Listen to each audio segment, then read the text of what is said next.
Il y a pour ainsi dire de cela 4 jours, je vous ai sorti une vidéo intitulée Le problème instinct. Et mon Dieu, comment vous l'avez bien reçu, ça fait plaisir. Mais dans cela, nous n'avons parlé que des désavantages des apparitions fortes et répétées de l'ultra instinct. Mais comme me l'a été demandé, promis, je vais aujourd'hui vous présenter les divers niveaux d'ultra instinct. En allant du tout premier niveau jusqu'à celui actuellement. C'est parti.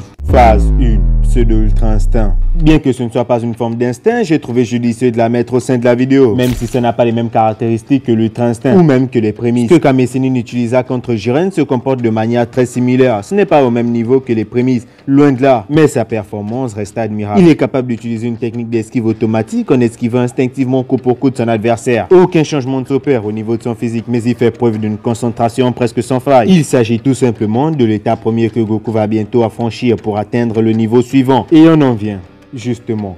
Phase 2. Les signes de l'ultra instinct. C'est ce que Goku nous a démontré lors du Chikara no Daikai tournoi du pouvoir lors des doubles épisodes 109-110 de Dragon Ball Super et l'a réutilisé face à Moro plus tard dans le manga. Ici avec beaucoup plus de contrôle contrairement à ses débuts au tournoi du pouvoir où il semblait qu'il ne l'utilisait qu'avec des propriétés défensives. Là, la forme dure un peu plus et il semble pouvoir la désactiver et l'activer à sa guise et peut aussi bien l'utiliser côté défensif que offensif grâce à ses entraînements avec Merus. Il a pu entrer dans un état plus profond d'ultra instinct.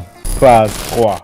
L'ultra instinct maîtrisé. Maîtrisé? Pas vraiment. Du moins, c'est ce que l'on pensait durant le tournoi lors de son contre face à Jiren. Il avait la puissance, la force et la vitesse. De plus, sa stabilité en cette forme s'en était retrouvée décuplée. On avait toutes et tous cru qu'il l'avait finalement maîtrisé.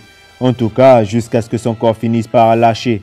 Nous ne pouvons donc pas affirmer qu'il le maîtrise. Dans ce cas, est-ce le cas pour phase 4, l'ultra instinct perfectionné? À partir de là, Goku a perfectionné son art et peut d'ores et déjà activer et désactiver l'ultra instinct comme lorsqu'il se change à SJ. Et ça se passe encore une fois lors de son opposition face à Moro ou alors lors de son entraînement sur la planète de Beerus avec Whis. À cet instant, il était au prime de son pouvoir, pouvant se transformer comme bon lui semble et avoir une durée bien plus longue qu'avec toutes ses autres formes instinctives. Et de surcroît, cet ultra instinct semble beaucoup moins éprouvant pour le corps. Et comme vu contre Granola, il peut d'ores et déjà associer sa forme d'instinct avec d'autres transformations, telles que le Blue God. On dirait presque qu'il est parfait, d'où son nom ultra instinct perfectionné.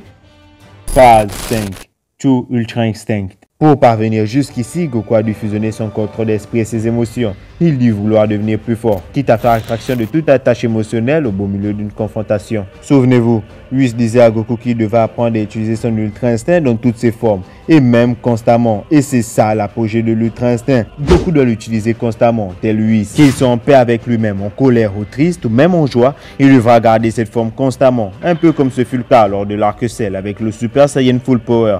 Sauf que là, Goku devra même garder son ultra instinct activé en forme de base. Si tu as apprécié la vidéo, pouce bleu, c'est super important pour qu'elle puisse être recommandée à d'autres. Et si tu n'as pas apprécié, pouce rouge.